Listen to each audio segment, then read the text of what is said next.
In a world where our lives are increasingly digital, the threat of hacking looms larger than ever.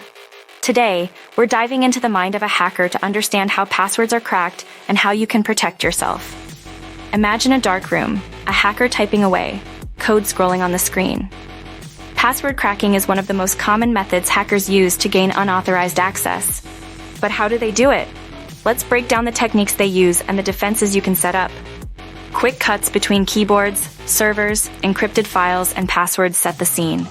A brute force attack is a trial and error method. Hackers use powerful computers to try every possible combination until they find the right one. Picture an animation of passwords being rapidly tried and tested, showcasing the relentless nature of this method. Unlike brute force, a dictionary attack uses a prearranged list of likely passwords, often based on common phrases and words. Visualize digital animation of words from a dictionary, being input rapidly into a password field, highlighting the method's efficiency. Phishing isn't about cracking the code, but tricking you into giving your password away. It's a social engineering technique that targets human vulnerability. Imagine stock footage of a fake email being sent and someone clicking on it, leading to a data breach. Rainbow tables involve pre-computed tables for reversing cryptographic hash functions. It's a sophisticated way to crack passwords, but still widely used. Abstract visuals of a rainbow table algorithm working through hash functions illustrate this complex method. So how can you defend yourself against these attacks? Here are some tips to keep your account secure. A split screen shows a hacker trying to crack a password on one side and a user setting up a secure password on the other, transitioning to upbeat, empowering music. A strong password is your first line of defense. Avoid using common words or sequences. Mix letters, numbers, and special characters.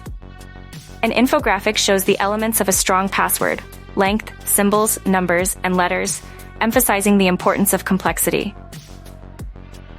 Two-factor authentication adds an extra layer of security by requiring a second form of verification, making it much harder for hackers to gain access. Visualize a phone receiving a 2FA code and a user entering it to log in, demonstrating this added protection. Always double-check the source of emails or messages asking for personal information. Be cautious and verify before you click. Examples of phishing emails and what to look for. Mismatched URLs, spelling errors, and suspicious requests help you stay vigilant. Updating your passwords regularly reduces the risk of them being cracked over time. Set reminders to change them every few months. A calendar shows regular intervals for password updates, alongside changing passwords on various platforms, reinforcing this habit. Staying secure online doesn't have to be complicated. With these tips, you can make sure your digital life stays safe from prying eyes. Be smart, stay secure, and don't let hackers win. A visual montage of people securely using their devices, smiling, and going about their day. If you found this video helpful, make sure to hit the like button, subscribe, and leave a comment with your tips for staying secure online. Together, we can build a safer digital world. Subscribe button with a bell icon, a thumbs up for likes, and a comment section below.